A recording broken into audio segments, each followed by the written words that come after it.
Good morning, church, and good morning, friends and family. We are so thankful that you are participating with us this morning in our online worship service. We love you, we appreciate you, and we are so glad that you are here this morning. We are continuing our series called You Are Here, and this morning I want to start with a story. In 2013, apparently, there was a zoo in China to which a mom and her child went to the zoo, and they were really excited, I'm sure, to go to the lion enclosure. So they made their way to the lion enclosure to see this lion, and it was clearly labeled that it was a lion, but they were shocked when the lion made a noise that wasn't a roar, it was a bark. And they discovered that what was being sold as a lion was actually a large Tibetan Mastiff that the zoo was trying to pass off as being a lion. Upon further inspection and as officials got involved, they realized that there were multiple enclosures where they had animals that were different than what they were labeled. You know, sometimes life is that way, isn't it? Sometimes things aren't always what we're told they are. Sometimes things aren't always what they seem. Sometimes a lion is just a dog, right? And sometimes people aren't what they seem. This series this month is all about examination. It's all about evaluation. It's all about asking really deep questions, not about other people, but about ourselves, evaluating where am I really? Who am I really? Am I the person that I say I am? Am I the person that I want to be? Am I living the life that I want to live? Not just in the future, what am I striving to do? Who am I striving to be? But right now, presently, currently, before I take another step in life, before I do one more thing, before I go in another direction, before I keep on doing the things that I've always done, or even before I make the changes that I feel like I need to make, where am I? Where am I currently? When you go into a mall, I haven't been to a mall in a really long time, but when you go into the mall, at least when I was a kid, I assume it's still the same way, but they would have the big map, right? As soon as you walk in, there's this huge map, and it's important to find the store to which you want to visit, but it's also important to see the little X on the map that says, you are here. Where are you right now? Before you take another step, before you do another thing, it's time that you evaluate where you are currently. But as we think through that, as we think through evaluating ourselves, evaluating our current position in life, one of the things that we have to evaluate is, who are we listening to? Who are we listening to? What voices are we listening to? Who is influencing us? Who are the people? Who are the voices? What are the ideas that are influencing us in our life? I've always really liked this quote by a motivational speaker. I don't know anything about him other than this quote, but his name was Charlie Tremendous Jones, and he said that 5 years from today, you will be the same person that you are now, except for the people that you meet and the books that you read. I really like that idea. 5 years from now, you'll be the same person you are today, except for the people that you meet and the books that you read. The people in your life, whether they're physically in your life, or maybe they're virtually in your life, maybe they're on your television, or maybe they're on your computer, maybe they're on social media, maybe they're on YouTube. Those people in your life and the books that you're reading and the things that you're listening to are influencing you. They're shaping you. Not only are they shaping and influencing who you will become, but they have shaped you. The person you are today is due in part to the people that you've met and the books that you've read. 5 years ago, you met people in your life. You started watching something on television. You started watching something online. You started listening to a podcast or listening to a radio show or reading a certain type of book, and those people have influenced you. You are who you are in part because of the people that you've met and the books that you've read, the things to which you are listening. So if you're going to evaluate who you really are, where you are in life, then you have to ask this question: who am I listening to? Who is shaping me? Who is influencing me? And just as important, should I be listening to them?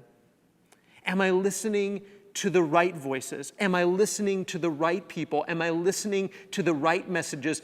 Am I being influenced by the right sorts of people? As parents, it's really easy to want to guard our children and say, no, you can't watch that, and you can't watch that, and don't listen to this, and don't listen to that. I don't want that influencing you negatively. And that's good for us to protect our children.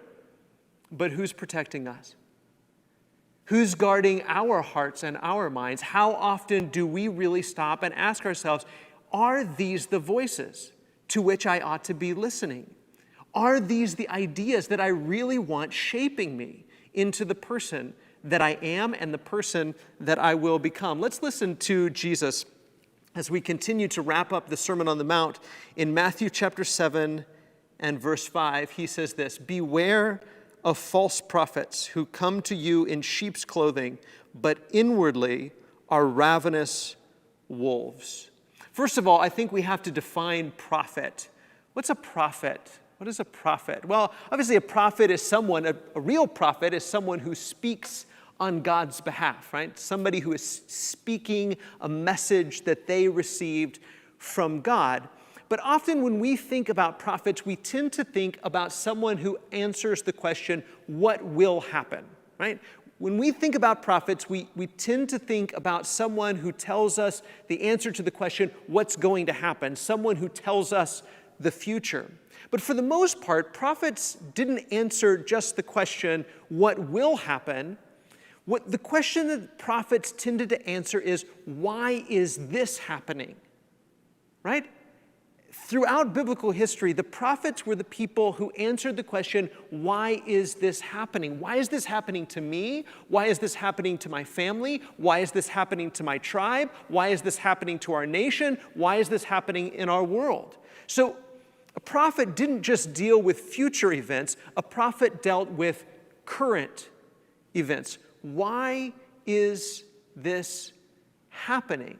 And a true prophet is someone who comes with a message from God to say, this is why this is happening. This is why you're going into captivity. This is why you're losing this battle. This is why this happened. This is why that's happening. And so a prophet is someone who, as Peter puts it, is carried along by the Holy Spirit to interpret current events, to tell you this is why this is happening, or this is why that is happening. And of course, sometimes this is what will happen in the future. But almost always, change what you're doing. Change what you're doing. Or maybe keep doing what you're doing. Do this thing to guide you in how to live. But a false prophet has ulterior motives. A false prophet isn't coming with a message from God, even if he says this message is from God. Even if he says, I received this message in a dream, or I received this message, however he says he received it, he has ulterior motives. He isn't being genuine. He isn't being honest. Jesus says that he is really a wolf in sheep's clothing. Now, we live in a very secular society. They lived in a very religious society. And so whether it was the pagans, the Greeks, the Romans, the Babylonians, the Assyrians, these false prophets would say that their God gave them this message to interpret their current situation, to say this is why this is happening, or this is why that's happening, or here's what you should do about this, that, or the other, here's how you should live your life. And so they would often claim that they got this message from God. But our false prophets tend to be, very often, they can be religious false prophets. We certainly have a lot of religious false prophets, but we also have secular false prophets.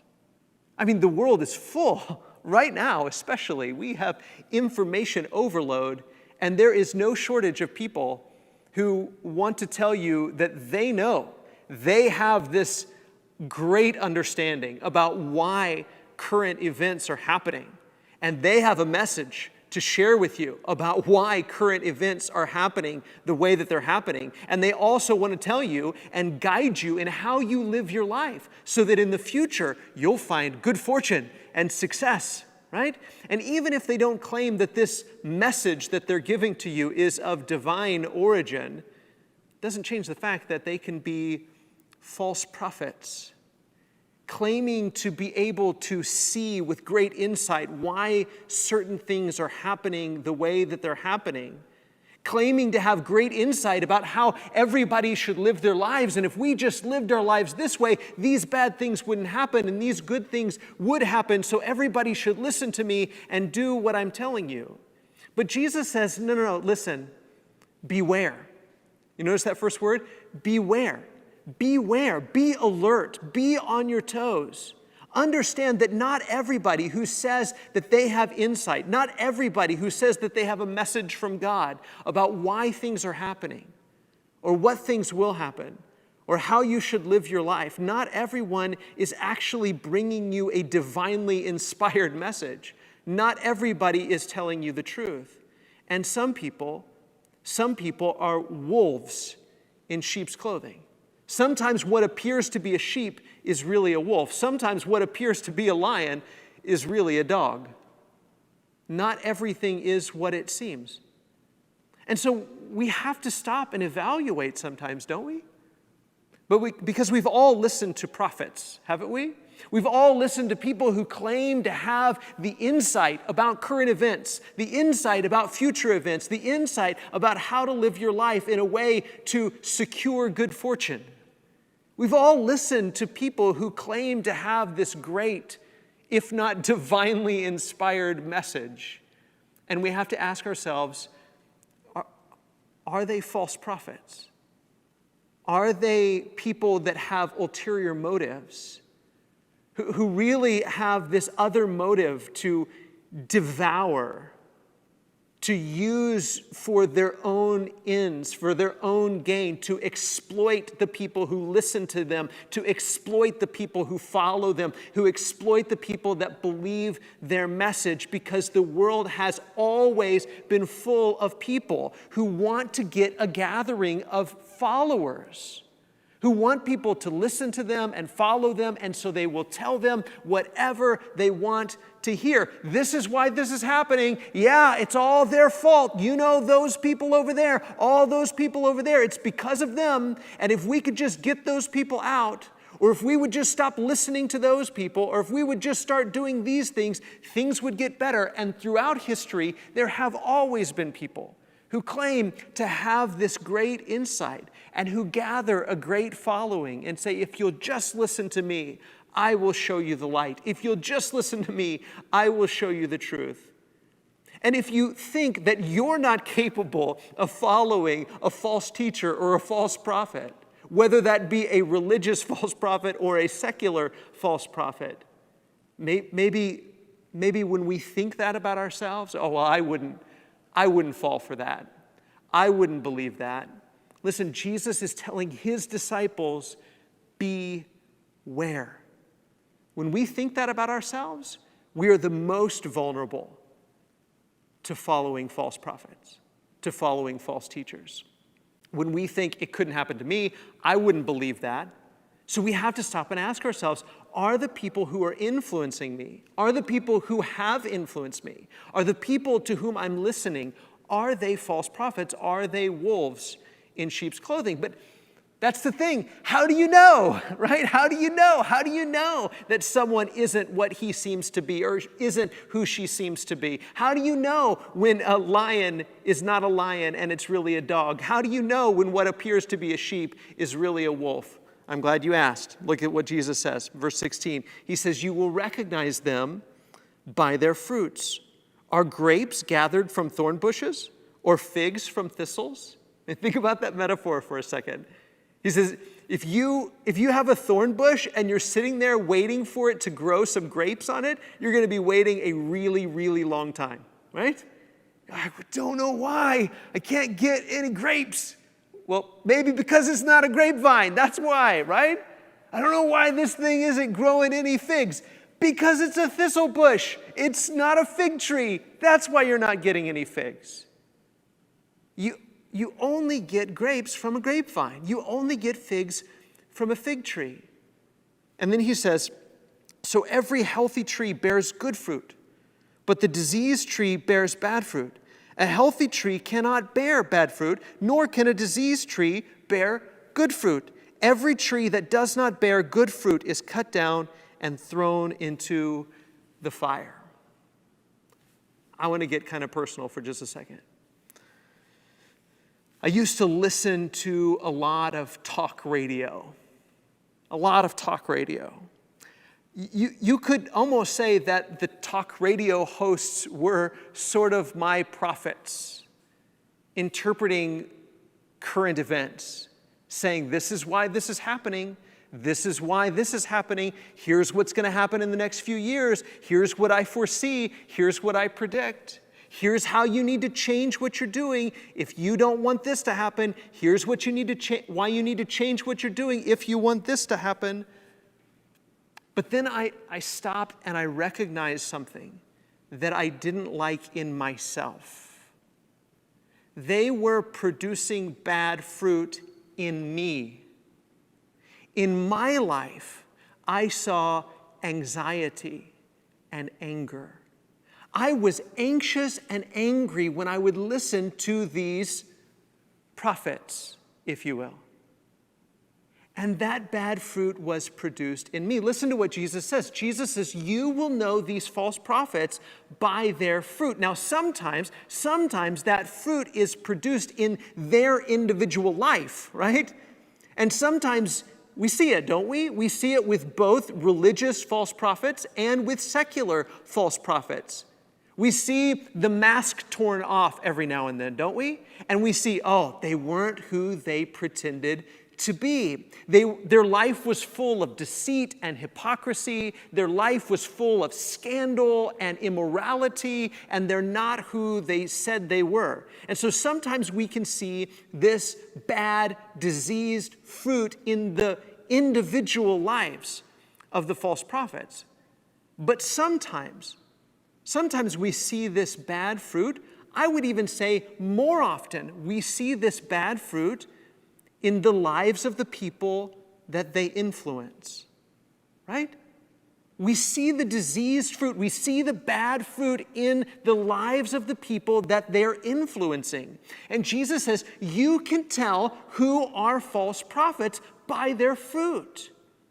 What does it produce? What does their teaching produce? What does their influence produce? What does it look like? Is it good? Is it healthy? Is it right? Or is it bad? Is it disease? Because you're never going to get a grape from a thorn bush. You're never going to get a fig from a thistle. Think about the people of Jesus' day. The people of Jesus' day had no shortage of false prophets, right? They had no shortage of people that wanted to say, well, this is why this is happening, and this is why the Messiah hasn't come yet, and here's what you need to do, and here's how you need to live your life, and I have this great insight, and if you want the truth, you have to follow me. If you want the truth, you have to listen to me. And there were countless people just like that. And what was the result? What were the fruits that were produced from that? Envy, jealousy, anger, fear, rage, murder, right? They murdered the Son of God. How in the world could the Jewish people, the Israelite people, the people who had the Torah of God, the people who had the covenant and the promises of God, how in the world could they become so corrupt and blind that along with the Gentiles people, along with our people, along with the Romans and the Greeks, that the people of Jesus' day would put him to death? How could they become so corrupt?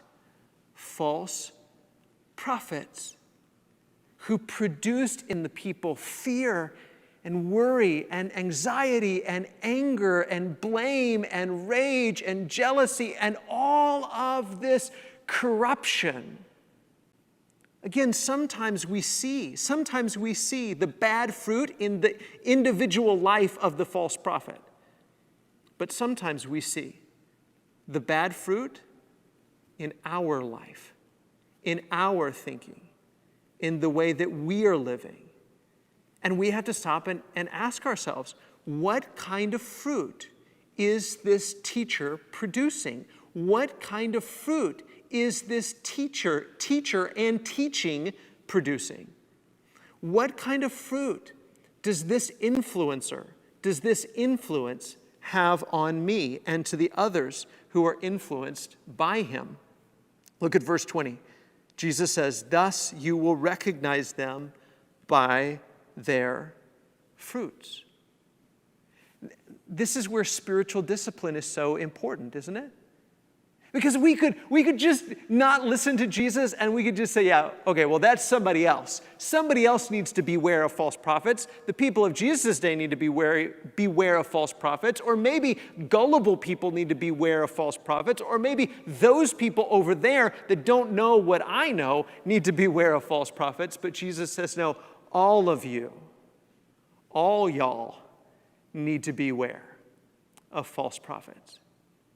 And you say, well, how will I know them? Jesus says, you will recognize them by their fruits, which requires of us to stop and do some examination, to stop and do some evaluation, and ask ourselves, what sort of fruits is this teacher, is this teaching producing? This person says they have all the answers. This person says they know why these things are happening.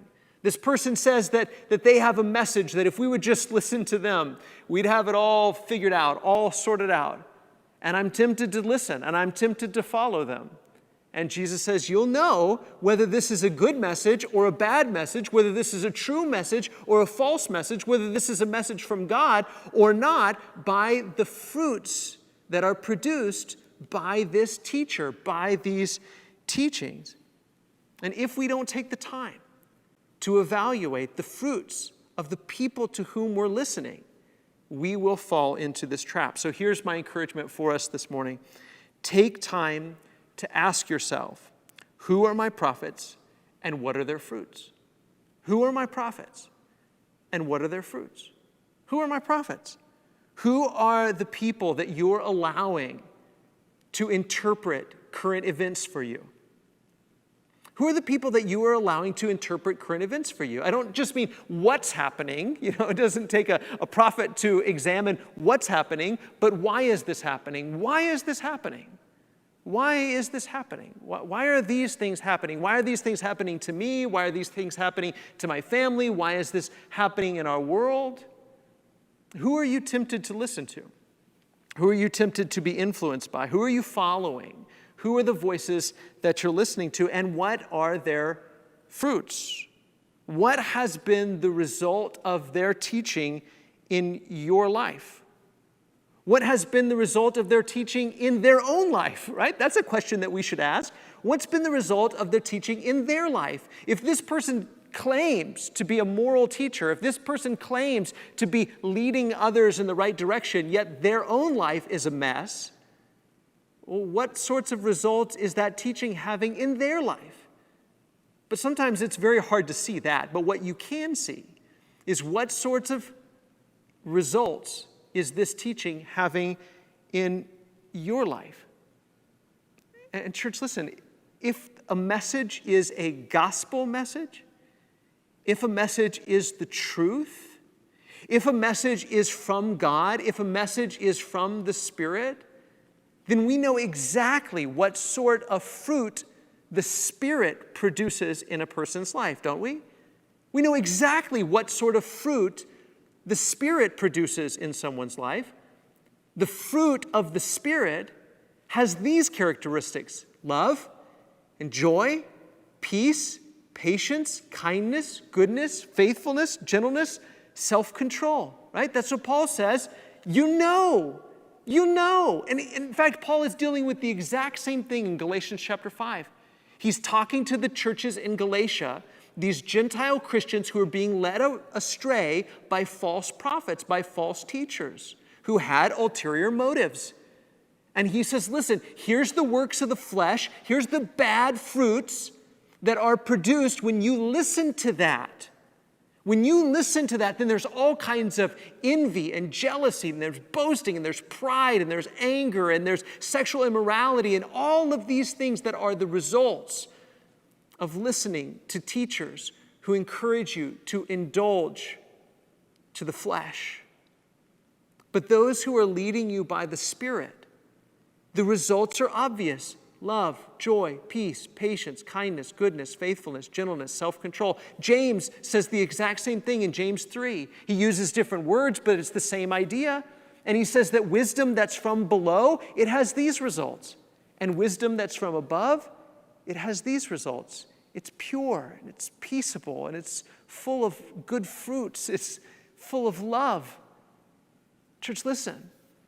We're all listening to some voices, aren't we? Whether it's on our television or on our computer or on social media, or maybe it's in a newspaper, whoever we're listening to is influencing our lives. That's why the primary story that has to guide our life is the gospel message. That's why the gospel message has to be the lens through which we interpret current events. Why is this happening? Well, if you listen to the gospel, you know why everything is happening to a degree, don't we? Why is this happening? Well, if it's bad, it's because we live in a broken, fallen world, right? If it's bad, if it's hurtful and harmful and devastating, it's because of the brokenness of sin that sin brought into the world. And you say, well, what's the answer to all of this brokenness? Follow Jesus. That's the answer. Follow Jesus. And good things are happening in our world. Why are these good things happening? Well, it's because God is good, right? And what do you do in those circumstances? Follow Jesus. That's the answer. And if someone's telling you something contrary to that, if somebody's influencing you in a way that's contrary to that, if somebody's teaching you something and the results of their teaching are anything but love, joy, peace, patience, kindness, goodness, faithfulness, gentleness, and self-control, then their teaching is not from God.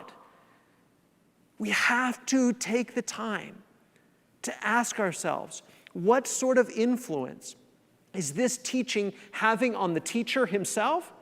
And what sort of influence is this teaching having on the people who listen to this teacher? And is this the sort of person that I want influencing my life?